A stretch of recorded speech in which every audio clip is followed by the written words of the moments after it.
주어질 당시의 시점, 역사적인 배경을 잘 알아야 그 말씀의 의도를 알 수 있습니다.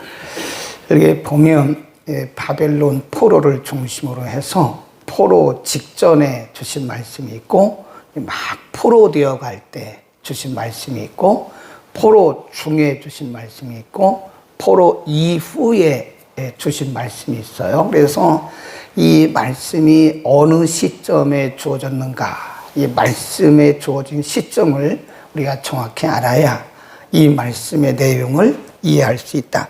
35장 1절에 보면 유다왕 요시아의 아들 여호야킴 때에 그랬습니다. 우리가 역대하 36장에 보면 바벨론 포로 전후, 직전과 직후에 그 왕들을 우리가 알 수 있어요. 그래서 조금 혼돈되긴 하는데, 이제 바벨론 왕이 막 공격해 올 때 직전에 여호야킴, 그 다음에 여호야긴, 그리고 마지막 왕이 시드기야, 그래요. 그래서 우리가 이 내용을 잘 머릿속에 잘 외워두셔야 되고요. 그러니까 여호야킴, 여호야긴, 그 다음에 시드기야가 맨 마지막 왕이죠. 그러니까 이 세 왕 때에 사실은 바벨론의 공격이 막 시작됐고, 시드기야 그리고 여호야긴 바벨론으로 끌려갔죠. 그 시대에 하나님이 예레미야에게 말씀하기를 2절에 너는 레갑 족속에게 가서 그들에게 말하고 그들을 여호와의 집 한 방으로 데려다가 그랬습니다. 레갑 족속이 누구냐? 이 레갑 족속은요, 사실은 이 사람들은 이스라엘 혈통이 아닙니다. 아브라함의 혈통이 아니죠. 그러니까 이 내용들을 쭉 보면 한번 쭉 가보죠. 이 사람들이 누구냐? 거기 쭉 밑으로 내려가 보면 이런 말씀이 있어요. 7절에 보면 집도 짓지 말며 파종도 하지 말며 포도원도 재배치 말며 두지도 말고 너희 평생에 장막에 거처하라 그랬어요. 9절에 보면 거처할 집도 짓지 아니하며 포도원이나 밭이나 종자도 두지 아니했다. 10절에 장막에 거처하여 그랬습니다. 이 사람들은 누구냐면 우리가 이스라엘에 가보면요, 베두윈이라고 하는 족속이 있어. 베두윈. 이 베두윈은 떠돌이에요. 떠돌이. 이렇게 보면 예루살렘 근처에도 있고 요르단에도 있더라고 보니까요. 이 사람들은 그냥 유목민이에요. 유목민. 네, 유목민. 집도 안 짓고 그냥 이렇게 들판에다가 이렇게 다 그냥 나른나른한 그런 천막 같은 장막을 치고 거기 살아요. 그냥 거기서 양 몰고 삶이, 이 사람들 이름도 없다 그래요. 그때 당시 보니까 이름도 없고 뭐 글도 모르고 문화를 잘 모르는 거죠. 그러니까 이 사람들은 유목민이다. 그런데 왜 지금 여기 왔나? 7절에 보면 35장 11절입니다. 11절에 보면 그러나 바벨론 왕 느부갓네살이 이 땅에 올라왔을 때, 공격해 왔을 때 그 말이죠. 우리가 말하기를 갈대아인의 군대와 수리아인의 군대가 두려운즉 예루살렘으로 가자 하고 우리가 예루살렘에 거했다. 그러니까 원래는 예루살렘 밖에서 유목민 생활, 떠돌이 생활을 하는 사람들인데 바벨론 군대가 막 예루살렘을 공격할 때 도피해 온 거예요. 예루살렘으로 도피해서 지금 예루살렘에 거하는 거지, 원래 이 사람들은 이렇게 도시 사는 게 아니고 그냥 떠돌이, 베두인 족속이라는 거죠. 하나님이 지금 예레미야에게 명령하시기를 그들을 데려와라. 그들을 데려와서 성전 안에 한 방에서 그들에게 한번 시험을 해봐라. 뭐라고 시험하냐? 포도주를 마시라고 해봐라. 근데 이 사람들의 특징이 뭐냐면, 뒤에 나오지만 그 조상들로부터 뭘 배웠냐면, 너희는 평생에 포도주를 마시지 마라. 그리고 어떤 집에도 거하지 말고 평생 떠돌이 이렇게 유목민 생활을 하라고 하는 두 가지 유언을 받은 사람들이에요. 그러니까 예레미야를 통해서 하나님이 이들을 시험해 보라는 거예요. 한번 이렇게 시험하라고 말씀하세요. 다시 보세요. 2절에 너는 레갑 족속에게 가서 그들에게 말하고 그들을 여호와의 집 한반으로 데려다가 포도주를 마시우라. 시험해 보라. 내가 하바시냐의 손자요 예레미야의 아들인 야시냐와 그 형제와 그 모든 아들과 레갑 온 족속을 데리고 여호와의 집에 이르러 익달의 아들 하나님의 사람 하나님의 아들들의 방에 들였는데 그 방은 방백들의 방이요. 쭉 나가다가 5절 내가 레갑 족속 사람들 앞에 포도주가 가득한 사발과 잔을 놓고 마시오라. 하나님 말씀하시라. 시험해보라. 이들이 과연 포도주를 마시는지 안 마시는지 그들을 데려다 놓고 한번 시험해봐라. 그러니까 예레미야가 레갑 족속을 데려다 놓고 시험해본 거예요. 포도주 잔 놓고 이거 마셔라. 마셔봐라. 그러니까 그들이 대답하기를 뭐라고 대답을 해요? 6절 시작. 그들이 가로되 우리는 포도주를 마시지 아니하겠노라. 레갑의 아들 우리 선조 요나답이 우리에게 명하여 이르기를 너희와 너희 자손은 영영이 포도주를 마시며 집도 짓지 말고 파종도 하지 말며 쭉 내려. 우리는 우리 조상들로부터 이런 명령을 받았습니다. 너희는 너와 너희의 자손, 그러니까 평생의 그 말이에요. 평생의 포도주를 마시지 말고 집도 짓지 말고 너희는 평생의 장막에 우거라고 하는 그런 명령을 받았습니다. 그래서 우리는 못 마시겠습니다 라고 말하는 거예요. 네. 하나님이 예레미야에게 그들을 데려다가 시험하라고 그랬어요. 시험한 거예요. 우리 포도를 한번 마셔봐. 그러니까 그들이 하는 얘기가 못 마십니다. 우리의 조상들로부터 우리에게 주어진 명령이, 유언적으로 주어진 명령이 뭐냐면 너와 너희 후손 대대로 포도주를 마시지 말고 장막도 짓지 말라고 그랬습니다. 그래서 우리는 못 마시겠습니다.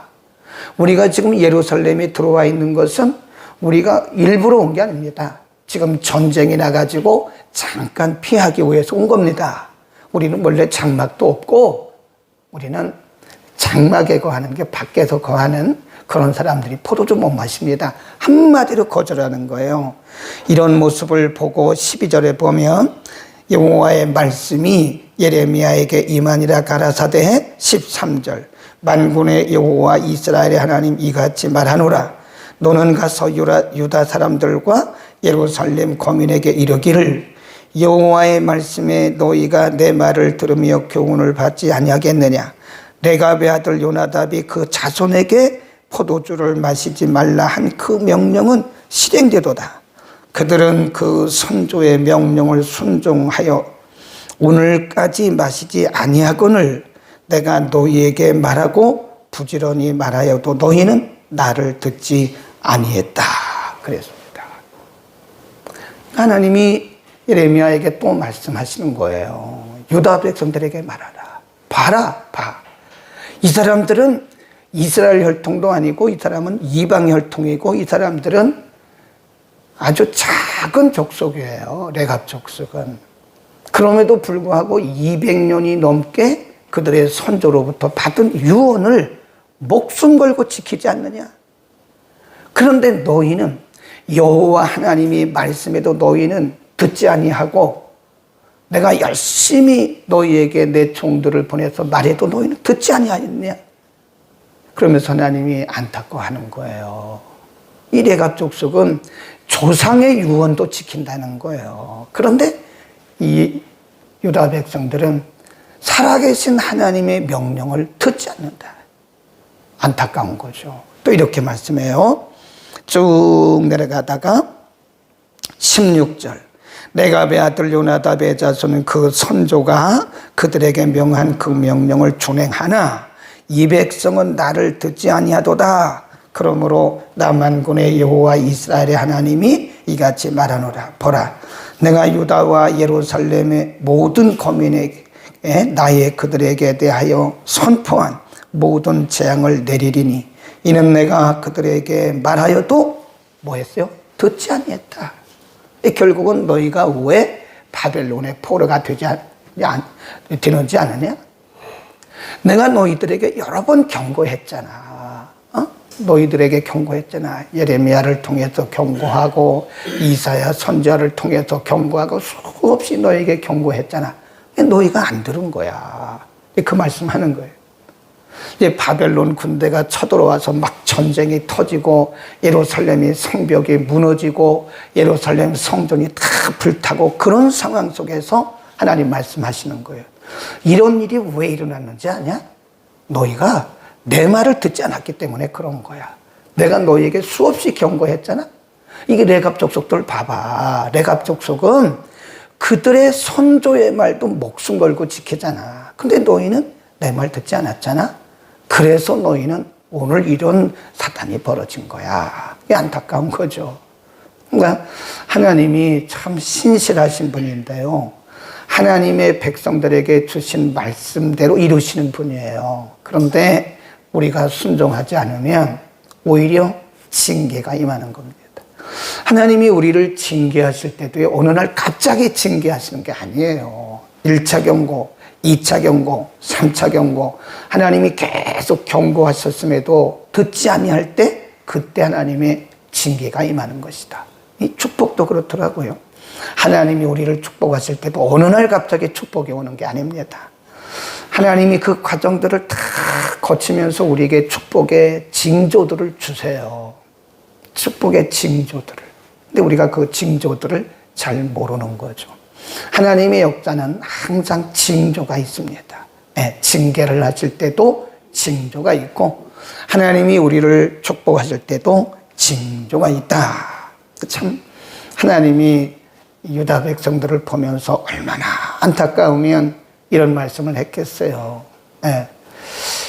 우리도 이 말씀을 들을 우리에게 주시는 말씀으로 생각을 해야 됩니다. 그리고 받아들여야 돼요. 믿지 않는 사람들도 그 부모가 말한 것은요, 생명 걸고 지키더라고요. 우리는 하나님의 말씀에 대해서 그 정도 목숨을 걸고 지키냐 이거예요. 응? 우리의 편의에 따라서 우리가 편할 대로 우리는 하나님의 말씀을 바꾸잖아요. 내게 좋고 또 내게 잘 마음에 맞는 말씀들은 지키고 좀 지키기 어려운 그런 말씀들은 우리는 못 본 척하거나 못 들은 척하거나 안 지키잖아요. 하나님이 정말 안타까운 마음을 지금 레갑 족속을 통해서 말씀하시는 거예요. 거기다 써놓으세요. 말씀을 생명처럼. 그러니까 레갑 족속처럼 이렇게 말씀을 생명처럼 여기고 우리는 지켜야 됩니다. 하나님의 말씀이잖아요. 그 다음 18절로 갑니다. 예레미야가 레갑 족속에게 이르되 만군의 여호와 이스라엘의 하나님이 이같이 말씀하시기를 너희가 너희 선조 요나답의 명령을 준종하여 그 모든 훈계를 지키며 그가 너희에게 말한 것을 행하였도다. 19절 그러므로 여기 축복이에요. 그러므로 나 만군의 여호와 이스라엘의 하나님이 이같이 말하노라. 레갑의 아들 요나답에게서 내 앞에 설 사람이 영영이 끊어지지 아니하리라. 이 사람들은 이스라엘 혈통이 아니라니까요. 아브라함의 자손이 아니에요. 그런데도 하나님이 이들에게 자신의 선조들의 명령을 생명같이 여기는 이 사람들에게 축복하기를, 너희는 너희의 후손을 통해서 내 앞에 설 사람이 영영이 끊어지지 아니할 것이다. 이게 보상입니다.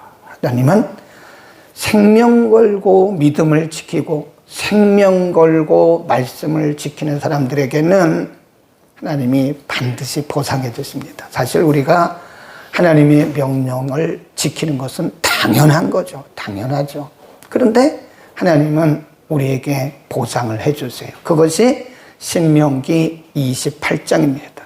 신명기 28장에 가보면 1절부터 14절까지 계속 말씀한 게 너희가 내 명령을 듣고 지키면 내가 너희에게 이런 걸 복을 주실 것이다 라고 하나님은 우리에게 보상을 약속하죠. 그러니까 말씀은 생명이고 말씀은 축복이다.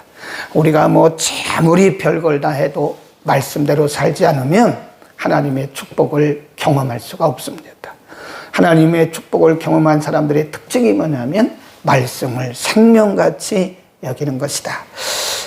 우리가 19절의 말씀에 하나님이 레갑 족속에게 예레미야를 통해서 축복을 하셨는데 너희 자손들이 내 앞에 영영히 설 것이다. 그래서 이 사람들이 아브라함의 혈통이 아닌데 하나님께서 이들을 축복하신 내용이 성경에 어디에 기록됐나? 정확히 기록되지는 않았는데요. 나중에 70년 포로 이후에 이들이 들어오잖아요. 1차 돌아오고 2차 돌아오고 3차 돌아오잖아요. 그러니까 1차로 돌아온 그 이야기가 느헤미야입니다. 느헤미야. 그러니까 느헤미야서에 보면 이 레갑 자손의 이름이 잠깐 나와요. 그러니까 이 사람들은 아브라함의 혈통이 아님에도 불구하고 1차 돌아온 사람들이 뭘 했죠? 성전 재건하잖아요. 성전. 2차 돌아온 사람들이 성벽 재건하고. 그러니까 에스라 느헤미야인데 그 느헤미야와 에스라에는 아마 잘 안 나오는 것 같아요. 그러니까 아마 두 번째 돌아왔을 때 이 사람들의 자손들에게 어떤 사역을 맡겨줬던 것 같아요. 그러니까 성전 재건, 성벽 재건, 신앙 재건 그렇잖아요. 그러니까 이 사람들의 후손들이 나중에 성벽을 재건할 때 이 허드렛 일을 아마 했던 것으로 역사적으로 보여요. 그러니까 하나님의 말씀대로 되어진 거죠. 성벽 재건하는 것도 사실은 사역이에요. 그것도 아무나 하는 게 아닙니다. 성전 재건, 성벽 재건 이거 아무나 하는 게 아니에요. 이스라엘 백성들만 할 수 있는 건데 이 레갑의 후손들이 그때 성벽 재건하는 일을 하지 않았나 그렇게 이제 주석가들이 추측을 하고 있는 겁니다. 그래서 오늘 우리는 레갑 족속을 통해서 두 가지를 볼 수 있는데 하나는 하나님의 안타까운 마음, 하나님이 말씀을 지키지 않는 하나님의 백성들을 보시고 너무 마음 졸이면서 안타까워하신다. 두 번째는 레갑 족속을 축복하신 것을 통해서 하나님은 누구든 간에 아브라함의 혈통이든 아브라함의 혈통이 아니든 하나님은 누구든 간에 말씀대로 사는 자들에게는 복을 주신다, 보상하신다 하는 것을 깨달을 수 있습니다. 오늘도 우리는 생명 걸고 주의를 지키고 말씀 지킬 수 있기를 축원합니다. 기도합니다. 거룩하신 우리 아버지, 오늘도 답답하고 안타까운 마음을 레갑 족속을 통해서 하나님은 표현하셨습니다.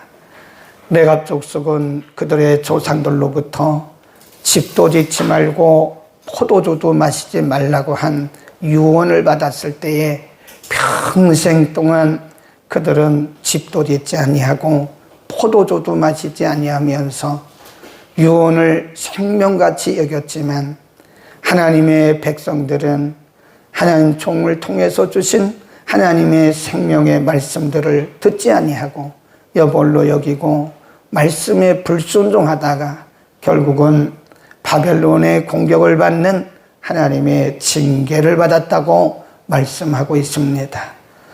하나님의 백성인 우리들이 하나님의 말씀대로 살지 아니할 때 하나님의 마음이 얼마나 안타까우신가를 우리가 늘 생각하게 하시고 레갑 족속들처럼 하나님의 말씀을 생명같이 여기는 우리 모두가 되게 하여 주옵소서. 하나님의 말씀대로 살아 신명기 28장에서 하나님이 약속하신 대로 우리와 우리의 자손 대대로 하나님의 예비하신 복을 받아 누리는 복된 우리의 삶이 되게 하여 주옵소서. 하나님 말씀은 생명입니다. 생명같이 여기는 믿음을 주옵소서. 오늘도 하나님을 예배하는 거룩한 주의 날, 우리가 말씀을 생명같이 여기며 오늘도 주의 날을 목숨같이 여기며 지키는 우리 모든 백성들을 하나님 축복하여 주옵소서. 오늘도 주의 이름으로 모이는 모든 교회들과 오늘도 유치부, 유년부, 중고등부, 청년대학부, 오전 예배, 영어 예배, 밤 예배 이리까지 성령으로 기름 부어 주시고, 오늘 저녁에는 우리 중고등부 교사, 청년부 교사 혼신 예배로 드립니다. 또 유년주일학교 교사들 혼신 예배로 드립니다. 여름 행사를 앞두고 드리는 혼신 예배 후에 오늘도 홍창빈 목사님을 보내주시오니 주의 종을 통해서 교사들과 우리 모두가 들어야 할 말씀을 듣도록 사랑하는 종의 입술을 주장하여 주옵소서. 예수 그리스도의 이름으로 기도드립니다. 아멘. 교회